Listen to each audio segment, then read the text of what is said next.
예, 오늘 열방교회 말씀 특강 시간입니다. 세상 종교인들도 기도를 하지요. 근데 기도의 대상이 누구인가에 대해서는 확실하게 이렇게 제시 못하는 것을 우리가 볼 수 있습니다. 그래서 오늘은 100% 응답받는 기도에 대해서 하나님의 말씀을 통해서 한번 확인하도록 하겠습니다. 요한복음 15장 10절 말씀에 보면 주님께서 친히 이렇게 말씀해 주셨습니다. 너희가 내 안에 거하고 내 말이 너희 안에 거하면 무엇이든지 원하는 대로 구하라. 그리하면 이루리라. 아멘. 딱 두 가지 전제 조건이죠. 우리가 주님 안에서 살고 있고 주의 말씀이 우리 안에 있으면 무엇이든지 원하는 대로 구하라. 그리하면 이루리라. 100% 이루어진다는 하나님의 약속입니다. 아울러 크리스찬들이 예배를 끝낼 때 많이 활용하고 있는 기도가 있지요. 주기도문이라 읽었습니다. 주님께서 일러주신 기도죠. 9절에서 마태복음 6장 9절에서 13절까지입니다. 제가 한 번 더 봉독을 합니다. 그러므로 너희는 이렇게 기도하라. 하늘에 계신 우리 아버지여, 이름이 거룩히 여김을 받으시오며 나라의 임하옵시며 뜻이 하늘에서 이룬 것 같이 땅에서도 이루어지이다. 오늘날 우리에게 일용할 양식을 주옵시고 우리가 우리에게 죄 지은 자를 사하여 준 것 같이 우리 죄를 사하여 주옵시고 우리를 시험에 들게 하지 마옵시고 다만 악에서 구하옵소서. 나라와 권세와 영광이 아버지께 영원히 있사옵나이다. 아멘. 그렇습니다. 기도의 목적은 그리고 그 의미는 응답이 있습니다. 주기도문과 요한복음 15장 7절은 100% 응답받을 수 있는 기도의 조건인데 응답하실 주님께서 이렇게 기도하라 라고 알려주신 기도가 바로 주기도문이죠. 그래서 우리가 많은 기도들을 하죠. 하나님 앞에 요청을 하고 내가 필요한 것을 아뢰고 정말 내가 소원하는 것들이 이루어지기를 하나님께 때로는 금식하며 부르짖어 기도하는 그런 성도들도 많이 있습니다. 사실 하나님 기뻐하시는 기도는 그런 기도가 아니지요. 기도는 하나님의 뜻을 찾는 것이 사실 기도입니다. 그래서 주기도문 속에 아버지의 뜻이 다 담겨져 있거든요. 거룩하신 하나님의 뜻이, 영광이 다 그 속에는 담겨져 있습니다. 주문 외듯이 주기도문을 하루에 100번씩 하면 하나님 응답하신다. 그런 차원이 결코 아닙니다. 그것은 우상 숭배하는 것과 조금 더 다를 바가 없다는 것을 먼저 우리가 깨달았으면 참 좋겠고요. 그래서 응답하실 주님이 너희는 이렇게 기도하라 라고 일러주셨는데 그 기도 속에 담겨있는 하나님 아버지의 거룩하신 뜻이 무엇인가, 그것을 알고 기도한다라면 그 사람의 삶 속에서는 정말 하나님이 함께 하시는 믿음의 증거들이, 하나님께서 책임져 주시는 하나님의 능력들이, 그리고 기사와 이적과 축복이 언제나 풍성하게 경험되어지는 줄로 믿습니다. 첫 번째 기도의 대상이 누구인가? 하늘에 계신 우리 아버지여. 분명히 우리는 하나님 아버지께 간구하는 겁니다. 거기에 보면 아바 아버지, 이게 아브라는 히브리어인데 아브, 이제 히브리는 오른쪽부터 있죠. 아브, 우리 아버지인데 그분이 어디에 계시는 분이신가? 성경에 보면 새 하늘이 나옵니다. 첫째, 우리가 경험하는 이 세상의 하늘, 스카이라고 하죠. 그리고 해와 달과 많은 행성들이 떠있는 우주하늘, 스페이스 혹은 코스모스라고 합니다. 이 둘째 하늘이 있고요. 그리고 세 번째 하늘, 영원히 사라지지 않는 영계를 가리킵니다. 헤븐이라고 말하죠. 그래서 하늘에 계신 우리 아버지여 할 때는 하늘나라 아버지의 집, 그 보좌에 앉으신 주님을 가리키고 있는 겁니다. 하늘에 계신 우리 아버지, 이 하늘이 어떤 하늘인가를 바로 알면 우리의 기도가 정말 엄청난 축복이고 위력이 있는 것이구나 하는 것을 깨닫게 되거든요. 저 솔로몬이 하나님의 성전을 건축하고 난 다음에 그가 하나님께 드린 기도가 있습니다. 그 기도 내용이 역대하 6장 18절에서 21절인데 제가 봉독을 해보겠습니다. 하나님이 참으로 사람과 함께 땅에 거하시니까 하늘과 하늘들의 하늘이라도 주를 용납지 못하겠거든. 하물며 내가 건축한 이 전이 오리까. 그러나 나의 하나님 여호와여, 종의 기도와 간구를 돌아보시며 종이 주의 앞에서 부르짖음과 비는 기도를 들으시옵소서. 주께서 전에 말씀하시기를 내 이름을 거기 두리라 하신 곳 이 전을 향하여 주의 눈이 주야로 보옵시며 종이 이곳을 향하여 비는 기도를 들으시옵소서.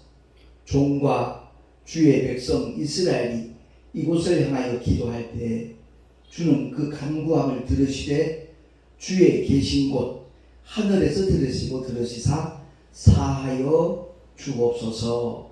아멘. 솔로몬이 성전을 건축하고 난 다음에 첫 번째 하나님 앞에 드린 기도의 내용입니다. 여기에 보면 18절에 하늘과 하늘들의 하늘이라도 하늘과 하늘들의 하늘이라도 주를 용납할 수 없거든. 왜냐하면 주님은 이 셋째 하늘보다도 더 크신 분이시기 때문에 그렇습니다. 그래서 솔로몬이 이렇게 기도했을 때 하나님 어디 계신 분인가? 바로 성전에 하나님의 이름 여호와라는 하나님의 이름을 두기 위해서 성전을 건축하라 한 것이지 하나님께서 그 작은 성전 안에 계실 분이 아니라는 것을 솔로몬은 아는 거죠. 다만 그 이름을 두고 하나님의 백성들이 또 솔로몬 임금이 그 주의 전을 향하여 기도할 때 하늘과 하늘들의 하늘 위에 계신 그 하나님께서 들으시고 응답해달라는 그 간구함입니다. 더 진행해서 6장 23절 기도의 내용을 보면 주는 하늘에서 들으시고 행하시되, 여기서 말씀한 하늘 역시도 셋째 하늘을 가리키는 겁니다. 주의 종들을 국문하사 악한 자의 죄를 전하여 그 행위대로 그 머리에 돌리시고 의로운 자를 의롭다 하사 그 의로운 대로 갚으시옵소서. 이렇게 기도하고 25절에 연이어서 주는 하늘에서 들으시고 주의 백성 이스라엘의 죄를 사하시고 그와 그 열조에게 주신 땅으로 돌아오게 하옵소서. 27절에도 마찬가지입니다. 주는 하늘에서 들으사 주의 종들과 주의 백성 이스라엘의 죄를 사하시고 그 마땅히 행할 선한 길을 가르쳐 주옵시며 주의 백성에게 기업으로 주신 주의 땅에 비를 내리시옵소서. 아멘. 연이어서 솔로몬은 또 이렇게 기도합니다. 33절에 보면 주는 계신 곳 하늘에서 들으시고 성전 안에 계신 게 아니라는 거죠. 무릇 이방인이 주께 부르짖는 대로 이루사 땅의 만민으로 주의 이름을 알고 주의 백성 이스라엘처럼 경외하게 하옵소서.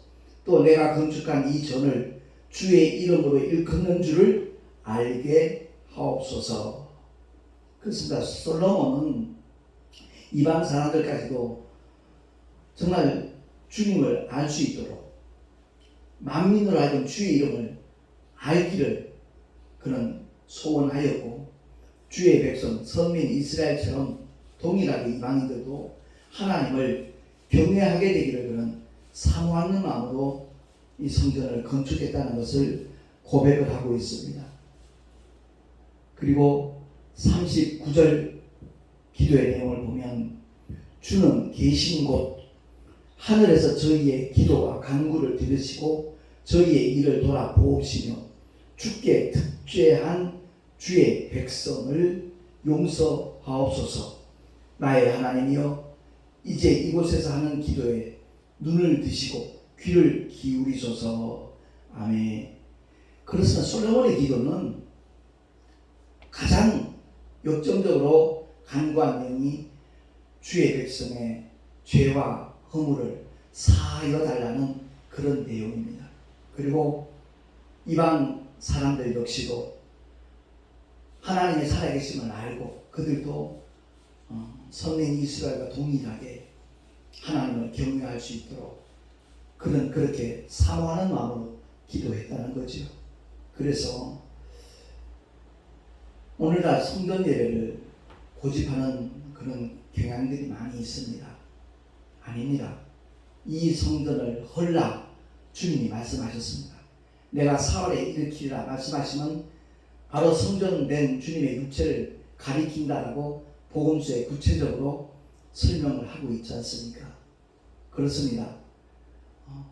예수 이름을 믿고 주님의 보혈로 죄 사함 받은 거룩한 영혼, 우리의 심령이 곧 성령이 거하시는 하나님의 성전임을 우리가 알아야 되는 겁니다.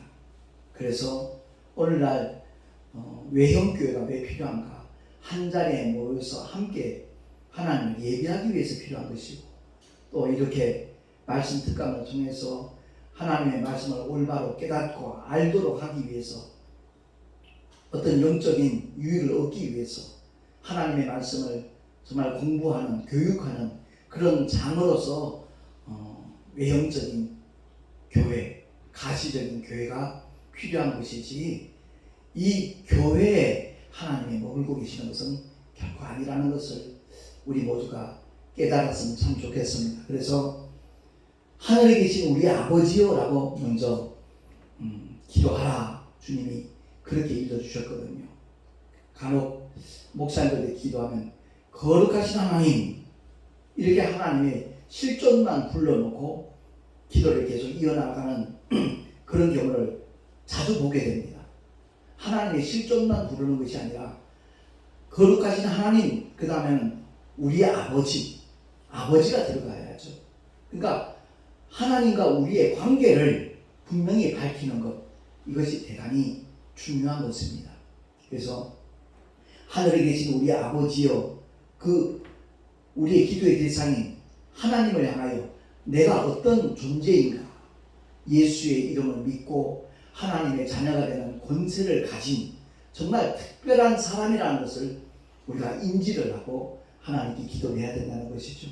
그리고 분명히 알아야 될 것은 오늘날 과학에 의해서 입증되기를 이 둘째 하늘, 스페이스, 코스모스, 이 우주벽에서 우주벽을 관통하는 데는 빛의 속도로 약 200억 광년이 걸린다고 말하고 있습니다. 200억 광년이라는 말의 의미는 200억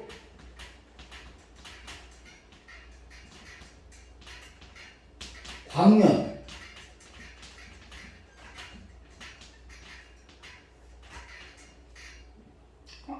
빛의 속도로 200억 년이 걸려야 이 우주벽에서 이 우주벽을 통과할 수 있다는 거죠. 그런데 예수 믿고 구원받은 하나님의 자녀들이 하늘에 계신 우리 아버지여 부르는 그 순간 예수의 이름이 곧 하나님의 영광이기 때문에 이 영광이라는 말은 영화로운 빛이라는 겁니다. 다시 말해서 빛의 속도와는 비교할 수 없는, 내가 이 세상 이 땅에서 골방에서 아니면 교회에 언저리 앉아서 하나님 아버지 내가 너무 힘이 듭니다. 내가 무엇을 잘못했습니다. 주님께 고백합니다. 용서해 주세요. 주여 내가 이 일을 이뤄나가기를 원합니다. 하나님의 영광을 위해서 헌신하고 싶습니다. 한마디 기도하는 그 순간에 이 우주벽을 관통해서 셋째 하늘 주님이 계신 그 보좌에 바로 직통으로 우리의 기도가 상달된다는 것을 성경은 말씀을 하고 있습니다. 예수, 그 이름은 성부와 성자와 성령 삼위가 일체되신 하나님의 이름입니다. 그 이름을 안다는 것이 얼마나 큰 복인가를 우리 모두가 알고 그 이름을 우리에게 마음껏 사용하라고 주님이 허락하셨습니다. 내 이름으로 구하라. 그리하면 주시리라 라고 주님이 일러주셨잖아요. 대기업 총수 명함을 우리가 함부로 사용한다면 분명히 문제가 될 겁니다. 그런데 그들과 비교할 수 없는 창조주 하나님의 이름을, 구원주 하나님의 이름을 우리에게 맡기셨습니다. 그 이름으로 구하라 하셨습니다. 주기도문은 예배 마칠 때 쓰는 하나의 순서가 아니라 그야말로 100% 응답하시는 하나님의 뜻이 담겨져 있는 기도라는 것을 우리가 꼭 기억을 하고, 몇 주간 이 주기도문에 대해서 우리 함께 강론할 때 모두가 성령 하나님의 조명을 받고 정말 주기도문을 통해서 허탄한 거 구하지 말고 그냥 내 삶 속에 필요한 내 욕심을 따라 구하는 그런 기도의 차원이 아니라 정말 아버지를 기쁘시게 하고 우리를 통해서 이루어 주시기를 원하시는 아버지의 거룩하신 뜻을 우리 모두가 다 깨닫고 함께 품고 그 뜻을 이루어 나가는 데 쓰임받을 수 있는 저와 여러분이 되어질 수 있기를 예수 이름으로 축원합니다. 기도하겠습니다. 살아계신 하나님 아버지, 은혜를 감사합니다. 오늘 이렇게 주기도문 첫 번째 시간을 가졌습니다. 우리가 기도할 때 분명한 대상이 있다는 것을 알았습니다. 바로 천지를 말씀으로 창조하시고 우리를 죄악 가운데서 구원하시고 장차 산자와 죽은 자를 심판하실 하나님, 성부와 성자와 성령 하나님, 그 삼위일체 하나님이 우리의 아버지이심을 깨닫게 하시니 참으로 감사합니다. 날마다 나만의 하나님이 아니라, 나만의 아버지가 아니라 우리의 아버지임을 기억하게 하시고, 그러므로 이 아름다운 복음을 만나는 모든 자들에게 소개하고 전할 수 있는 하나님의 사람으로 죽도록 충성하는 우리 모두들이 되게 하여 주시옵소서. 우리를 죄악 가운데서 건져주시고 영원한 부활의 산 소망을 허락하신 우리 구주 예수 그리스도 이름으로 감사하며 간절히 축복하며 기도하옵나이다. 아멘.